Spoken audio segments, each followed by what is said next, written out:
engage Dr. Uthman El-Muhammady in the first part of his presentation. I think he has made a misrepresentation. It is not an accurate picture that he painted about the philosophical underpinning that has influenced the Islamic or Muslim feminism that Zainah speaks about, or that Farish has supported. You mentioned the names Simone de Beauvoir, you mentioned the name Lacan, Derrida, you mentioned Christopher.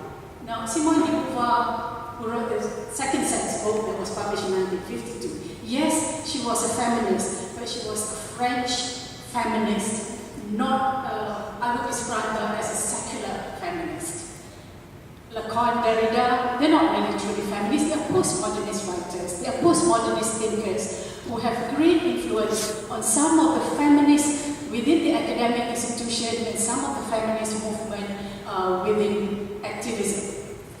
Christopher is also a postmodernist and another secular feminist. And I think Zainah mentioned at the beginning that when Muslim scholars, Muslim activists fighting for women's rights and gender equality, part of that struggle in the early phase, particularly in the 90s, in 1995 in Beijing itself, we've had some session where we were attacked by some of these secular feminists. Now, some of the secular feminists also come from the Middle Eastern countries, like Algeria, Tunisia, the Francophone countries, because they write and speak in French and they knew the text and they were heavily influenced. So please, Dr. Muhammady, you make a representation, it is not accurate, it is in error.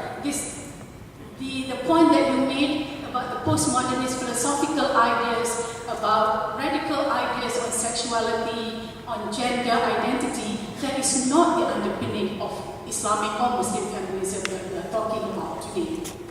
And if you look also at the literature, at the history of feminism within the Western society context, as Farish has mentioned, there has also been a filtering out of feminist writers, thinkers, as way back as the Middle Ages, in the medieval time, who used the text of their faith, of Christianity, of their religion, to speak up about empowering women, about regaining rights for women, about removing discrimination.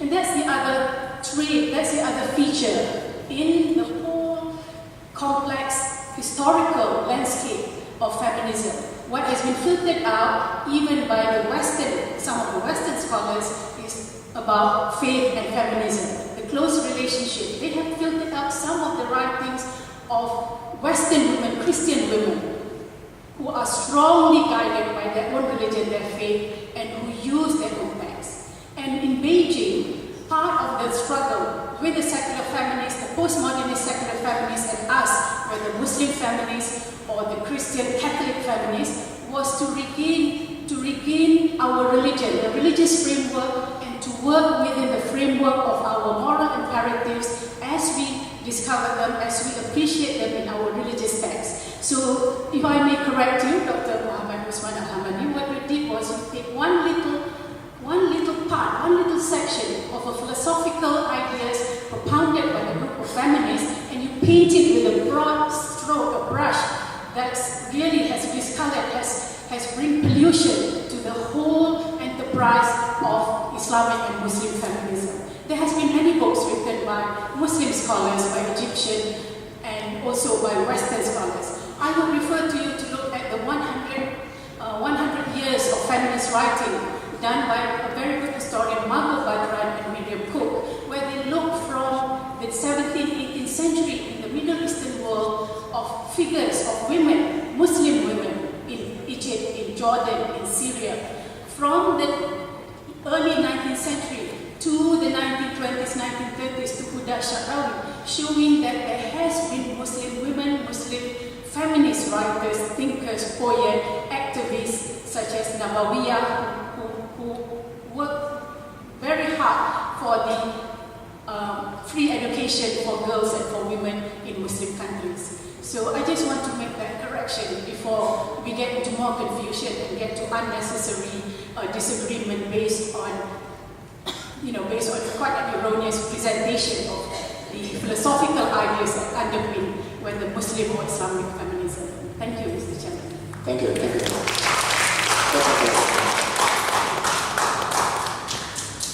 Good afternoon. My name is Darlene Martin. I don't normally live in Malaysia.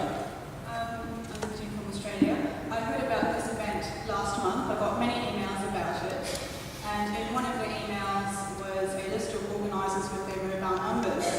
This morning it occurred to me it might be a good idea to call ahead and find out what the dress code for this event was. So I called one of the organisers. He said the dress code was formal, proper attire. And then I asked, what about headscarves? And I was told, you are attending the Institute, an event at the Institute of Islamic Thought and Civilization. It is expected that you respect the code of the Quran. I don't usually wear a headscarf, so when I was putting it on this morning, I thought it was a bit interesting that I was donning it for the first time in recent memory to go to an event which was discussing the future of Islamic feminism. I was wondering if the panelists could comment about, since it's such an important issue and there are many different strands of feminism, if the panelists could comment about the imagery and women's appearance in Islamic feminism. Also, on a related note, I was wondering if there is any significance to the choice of picture in the projector there. Thank you.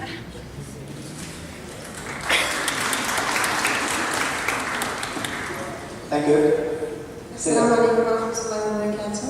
I'm Dr. Fadila Ibrahim from University of Malaya, Department of Islamic History and Civilization.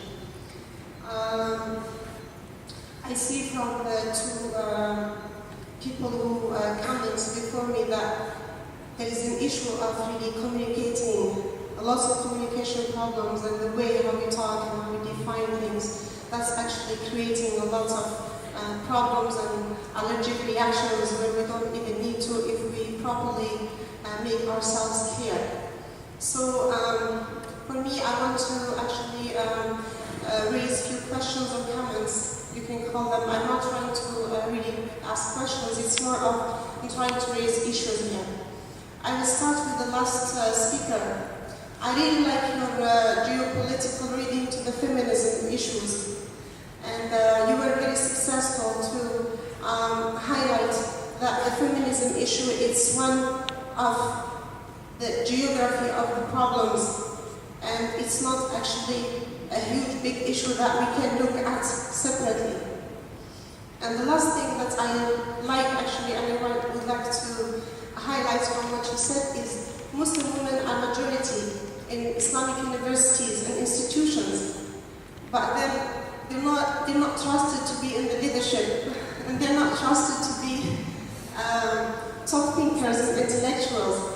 And for example, I was looking to the website of ISTAC. I'm sorry for our prof and teachers from ISTAC, with my full respect. I was actually having a trouble finding a single female. If I'm not wrong, someone to correct me. The rector, that's like 2 weeks ago. But yes, there is a change, I agree. So, I mean, it's a lack of leadership, intellectual leadership. To Dr. Uthman El-Muhammady, I think the big problem that we didn't hear what you were saying because you were not using the microphone properly. And therefore, I assume that you said very interesting things that we didn't hear. Therefore, we were really wanting to know more about your opinion. However, I agree with the first speaker who came to comment, I didn't hear her name, that all the issues of the feminism that you raised, it actually was cut off context because there is a big difference between feminism in the West and feminism in the Muslim world. And therefore, I go to Sister Zainah and raise the big issue. Do we really have to call it feminism? Because it's a problem of, it's how we call it, that's, triggering a lot of problems in the intellectual world. I remember in my dissertation of PhD,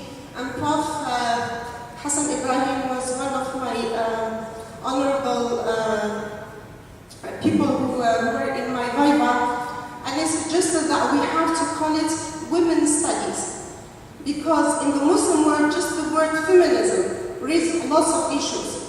Because, for example, you were asking lots of questions. Why Islamic laws lead to injustice?